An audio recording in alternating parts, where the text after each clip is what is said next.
নমস্কার, কেমন আছেন সবাই? ম্যাক্স ভিডিওর নতুন একটা ব্লগে আপনাদের সকলকে স্বাগত জানাই। আজ 6 আগস্ট, বুধবার। এখন বাজে সকাল 10টা। এখন থেকে আমি আমার আজকের ব্লগটা শুরু করছি। আজকে যেহেতু তুলতুলের স্কুল ছিল, তাই ওকে সময় মতো স্কুলে পৌঁছে দিয়ে ফেরার সময় কিছু টুকিটাকি বাজারপত্র করে এই কিছুক্ষণ আগেই বাড়ি ফিরলাম। টুকিটাকি বাজার বলতে তুলতুলের জন্য কিছু মোসাম্বি লেবু নিয়েছি, সবজির মধ্যে 2টো বেগুন নিলাম, এখানে 1 ডজন ডিম রয়েছে, আর কমফোর্টটা ফুরিয়ে গেছিলো, তো কমফোর্টের 5টা পাউচ নিয়ে আসলাম। বাড়ি ফিরে হাত মুখ ধুয়ে ড্রেসটা চেঞ্জ করে ছাদে গেছিলাম জামা কাপড়গুলো মেলতে। আর এখন আমি আমার জন্য ব্রেকফাস্ট বানিয়ে নেব। গতকালকে সকালবেলা যে আটাটা মেখেছিলাম, তো কিছুটা আটা রয়ে গেছিলো, তো সেই আটাটুকু দিয়ে একটু রুটি বানিয়ে নেব, রুটি আর তার সাথে একটু বেগুন ভাজা।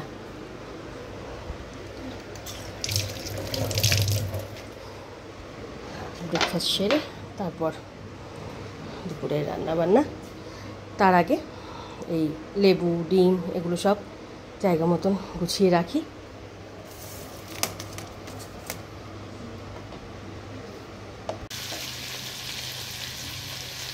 তখন বাজারপত্রগুলো জায়গা মতন গুছিয়ে তুলে রেখে আমার জন্য 2টো রুটি আর একটু বেগুন ভাজা বানিয়ে নিয়েছি। এবার ব্রেকফাস্টটা সেরে নেব। আর এদিকে দুপুরের রান্নাটাও বসিয়ে দিয়েছি। দুধটা জাল দেওয়া হয়ে গেছে। যে সবজিগুলো শুকিয়ে যাচ্ছিল সেগুলো সব ফ্রিজ থেকে বের করে এখানে ওই পেঁয়াজ, কালো জিরে, কাঁচা লঙ্কা দিয়ে আলু, পটল, বেগুন, কচু সব দিয়ে একটা ভাজা ভাজা তরকারি করব।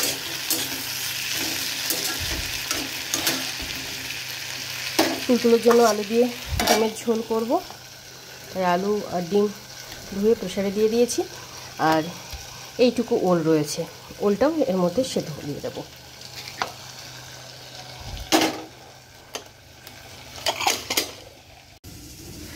তখন গ্যাসের একদিকে 5 মিশালি সবজি আর অন্যদিকে প্রেসার কুকারে তুলতুলের জন্য আলু, ডিম আর তার সাথে একটু ওল সেদ্ধ দিয়ে দিয়েছিলাম। ব্রেকফাস্ট করতে করতে 5 মিশালি সবজিটাও বানানো হয়ে গেছে, ওল সেদ্ধটা মেখে রেখেছি। তুলতুলের জন্য ডিম আলু সেদ্ধটাও হয়ে গেছে, ডিম আর আলু ছাড়িয়ে নিয়েছি। এবার আলু দিয়ে ডিমের ঝোলটা বানাবো। আর ভাতের জন্য চালটা ভালো করে ধুয়ে ভিজিয়ে রেখেছি, আর ধানের জন্য একটা ডিম সেদ্ধ দেব।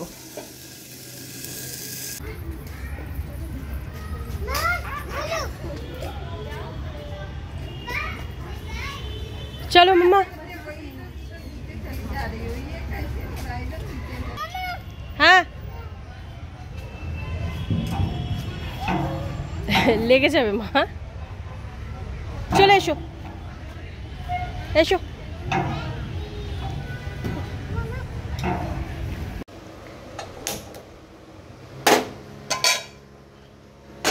এখন বাজে 12:35, আর তখন দুপুরে রান্নাবান্না সেরে তুলতুলের জন্য মোসাম্বি লেবুর রসটা বানিয়ে রেখে আমি রেডি হয়ে তারপর গেছিলাম তুলতুলকে স্কুল থেকে আনতে। স্কুল থেকে আমরা কিছুক্ষণ আগেই ফিরলাম। ফিরে দুজনে হাত মুখটা ধুয়ে ড্রেসটা চেঞ্জ করে নিয়েছি। ওদিকে গ্যাসে ভাতটা বসিয়ে দিয়েছি, এবার তুলতুলকে লেবুর রসটুকু খাইয়ে দেব। হ্যাঁ বল। হ্যাঁ হ্যাঁ নে জুসটা খেয়ে নে। এখন বাজে 1:40, আর তখন গ্যাসে ভাতটা বসিয়ে দিয়ে তুলতুলকে লেবুর রসটুকু খাইয়ে তেল মালিশ করে দিয়েছিলাম। তারপর কিছুক্ষণ খেলা করছিল, সেই ফাঁকে আমি 2-1টা টুকিটাকি কাজ সেরে তারপর তুলতুলকে স্নান ধান করিয়ে রেডি করে দিয়েছি। আর এদিকে ততক্ষণে ভাতটাও হয়ে গেছিলো।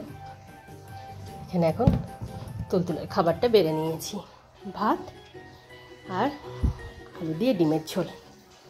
এই হলো আজকে তুলতুলের লাঞ্চ মেনু। খেতে হবে তো? হ্যাঁ,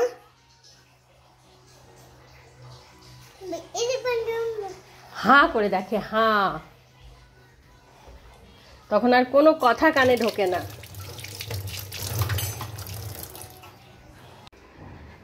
এখন বাজে 4:10, আর তখন সময় মতো তুলতুলকে লাঞ্চ করিয়ে ধানের খাবারটা বেড়ে ওকে খেতে দিয়ে তারপর তুলতুলকে ঘুম পাড়ানোর জন্য বেড়ে নিয়ে গিয়েছিলাম। বেড়ে নিয়ে গিয়ে শোয়ানোর পর ওই 5-10 মিনিট মতন একটু খেলা টেলা করে ও ঘুমিয়ে পড়লো। তোকে ঘুম পাড়িয়ে আমার এই সময় প্রতিদিনের যে কাজগুলো থাকে সেগুলো সব সেরে সবে লাঞ্চ করতে বসবো, ঠিক সেই সময় শুরু হয়ে গেল বৃষ্টি। আবার দৌড়াতে দৌড়াতে এসে ব্যালকনি থেকে সমস্ত জামা কাপড়গুলো তুলে ঘরে নিয়ে আসলাম। তবে এর মধ্যে 2-1টা জামা কাপড় হালকা হালকা ভিজে আছে। তারপর সমস্যার শেষ নেই, মানে একটার পর একটা সমস্যা। গতকালকের ভিডিওটা কিছুতেই আজকে আপলোড হচ্ছে না, কিছুতেই না। আমি আর তুলতুলের ছোট দিদি মিলে প্রায় 1 ঘন্টা চেষ্টা করে গেলাম, আপলোড করতেই পারলাম না। ওটা তো গেল একটা। তারপর ইনভার্টারে কিছু সমস্যা হয়েছে, এখন লোডশেডিং হয়ে গেছে, কিন্তু যেহেতু ইনভার্টারের ওই প্রবলেমের জন্য লাইট নেই, এবার অন্ধকারে বসে থাকো। এখন তো জকশক, রাত্রেবেলা হবে সমস্যা।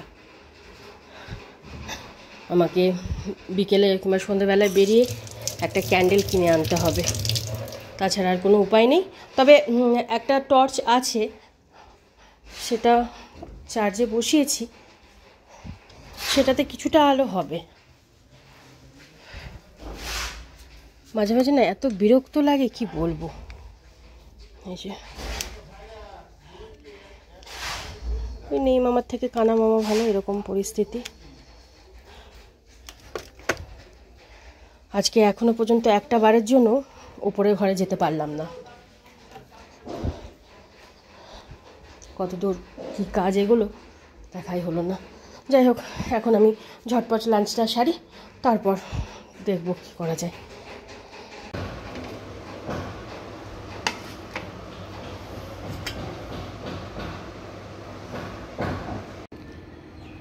এখন বাজে 4:55, আর কিছুক্ষণ আগেই আমি লাঞ্চ করে লাঞ্চের পর যে টুকিটাকি কাজকর্মগুলো থাকে সেগুলো সব সেরে উঠলাম।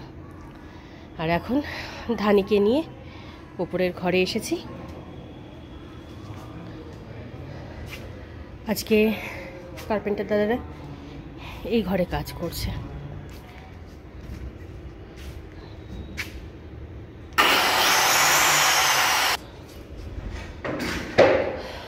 তুলতুল ঘুমাচ্ছে ঠিকই, তবে আর কিছুক্ষণের মধ্যে উঠে যাবে। কি হয়েছে? কি? যা উপরে যা। মামা কিছু খাবি? তাহলে আঙ্কেলদের চাটা দিয়ে আসি, তারপর তোকে একটুকু খাওয়াবো। গুড ইভিনিং, এখন বাজে 7টা। আর তখন ওপরের ঘরে গিয়ে কিছুক্ষণ উপরের ঘরের কাজ দেখিয়ে ধানিকে একটু ছাদে ঘুরিয়ে নিয়ে এসে তারপর ঘরে আসলাম। ঘরে আসার 5 থেকে 7 মিনিটের মধ্যে তুলতুল ঘুম থেকে উঠে পড়েছিল। আর তারপর দাদাদের একটু চা করে দিয়ে এসে আমার বিকেলে প্রতিদিনের যে কাজগুলো থাকে সেগুলো সব সেরে আমি হাত মুখ ধুয়ে ড্রেসটা চেঞ্জ করে সন্ধ্যা দিলাম। আর এখন তুলতুলের জন্য দুধটা গরম করে নিয়েছি, এবার ওকে খাইয়ে দেবো। চলো বাবা। আর গতকালকের ভিডিওটা কিছুতেই আপলোড করতে পারলাম না, প্রায় 7 থেকে 8 বার চেষ্টা করলাম, কিছুতেই আপলোড হচ্ছে না। কি সমস্যা হলো কি জানি। ছেড়ে দে ওকে, ছেড়ে দে মা, ছেড়ে দে। হায়, দুটুকু খেয়ে নে বাবা, চলে এসো মা। ও বাবা ওরকম বলে না। হ্যাঁ হ্যাঁ, এখন বাজে 8:05। আর আজকে সারাদিনে কতবার যে লোডশেডিং হচ্ছে তার ঠিক নেই, মানে 10 মিনিট পর পর কারেন্ট চলে যাচ্ছে। রাখো, এখানে রাখো মা, এখানে রাখো, রাখো রাখো, এখানে রাখো। চলো ব্যাগ দাও, আজকাল লিখতে হবে না, হ্যাঁ আমরা পড়বো, পড়াশোনা করবো, দাও। হ্যাঁ হ্যাঁ বাবা, হ্যাঁ আজকে তো ভাগ্যিস স্কুলের হোমওয়ার্ক নেই, দাও। হ্যাঁ বাইরে এখন ঝিরঝির ঝিরঝির করে বৃষ্টি হচ্ছে। ভেবেছিলাম বিকেলে গিয়ে 2-3টে ক্যান্ডেল নিয়ে আসবো, কিন্তু সেটা আর হলো না। না হ্যাঁ দাও, ব্যাগটা দাও তো মা। হ্যাঁ দাও। এখন বাজে 10টা 10, আর তখন প্রায় 9টা নাগাদ কারেন্ট আসলো। আর আজকে যেহেতু তুলতুলের স্কুলের কোনো হোমওয়ার্ক ছিল না, তাই অতটা অসুবিধা হয়নি। ওই বসে বসে একটু পড়াশোনা করলো। তারপর আমি কিচেনে এসে রাতের রান্নাটা বসিয়ে দিয়েছিলাম। রাতের রান্না বলতে তুলতুল আর ধানির জন্য এই চাল ডাল আর আলু দিয়ে একটু সেদ্ধ ভাত বানিয়ে নিয়েছি। তুলতুল প্রথমে বলল ডিম ভাজা খাবে, তারপর কিছুক্ষণ পরে বলল পাঁপড় ভাজা খাবে, তো ওই কটা ব্যাট পাঁপড় ভেজে দিয়েছি। আর এখন তুলতুল আর ধানি ওদের দুজনের খাবারটা একসাথে বেড়ে নেব।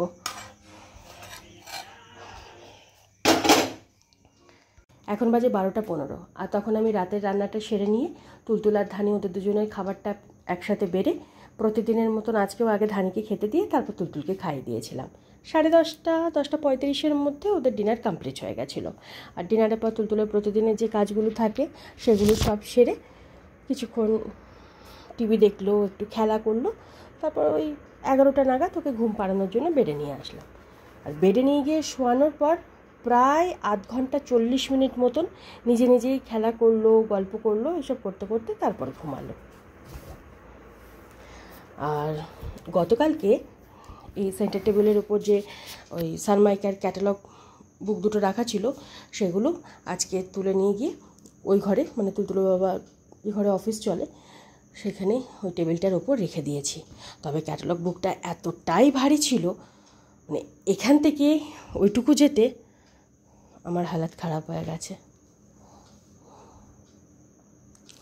আর আজকে বিকেলবেলা ওই 5:30 পৌনে 6টা নাগাদ তুলতুলের বাবার একজন বন্ধু ওই বাবাধামে গেছিলেন, মানে দেওঘরে গেছিলেন, তো দেওঘরের প্রসাদ দিয়ে গেলেন। প্রায় 10 থেকে 11 বছর আগে আমি একবার ওই বাবাধামে গেছিলাম। তারপরে যে কতবার ভেবেছি যে যাব, কিন্তু সময় সুযোগ আর হয়ে ওঠেনি। বিশেষ করে এই শ্রাবণ মাসটায় আসলেই মনে হয় যদি একবার যেতে পারতাম খুব ভালো হতো, কিন্তু যা ভিড় থাকে, অসম্ভব ভিড়। আর ভিড় দেখলেই তো আমার গায়ে জ্বর চলে আসে। আবার যে কবে যেতে পারবো জানি না। তবে প্রতিবার বাবাধামের প্রসাদটা পেয়ে যাই, যেভাবেই হোক।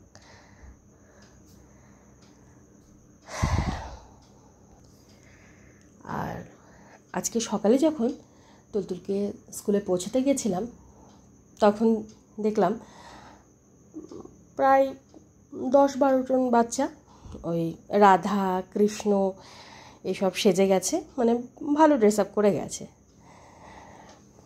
তাই ভাবছিলাম যে আমারও খুব ইচ্ছা করে যে তুলতুলকে একটু সাজিয়ে গুছিয়ে স্কুলে পাঠাবো, বিশেষ করে এই দিনগুলোতে, কিন্তু সে তো আমার উপায় নেই। যে ড্রেসটা পরে যায় সেই ড্রেসেই প্রতিদিন ওর নানান রকম সমস্যা থাকে।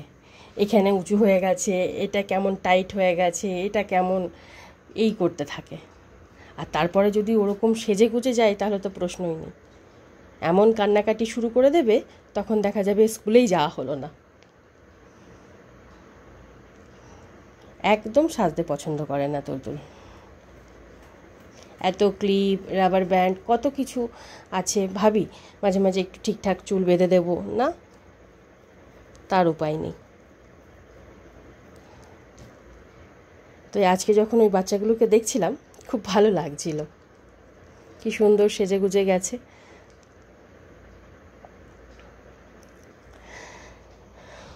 জানি না বড় হলে যদি একটু পরিবর্তন হয়। তবে আমিও খুব একটা সাজতে ভালোবাসি না, আমিও সাজি না, আর ধানি আজকে আবার দেখছি ওখানে শুয়েছে, জানি না হয়তো কিছুক্ষণ পর উঠে আবার ঘরে মানে এই ঘরে চলে আসবে। তো যাই হোক, আজকের ব্লগটা আমি এ পর্যন্তই রাখছি। আজকের ব্লগটা আমি এখানেই শেষ করছি। আমার এই ব্লগটা যদি ভালো লেগে থাকে তাহলে আমার এই চ্যানেলটাকে সাবস্ক্রাইব করে দেওয়ার জন্য বিশেষভাবে অনুরোধ রইল, সাথে লাইক আর শেয়ার করে দেওয়ার জন্য অনুরোধ রইল। সকলে ভালো থাকবেন। Bye and good night.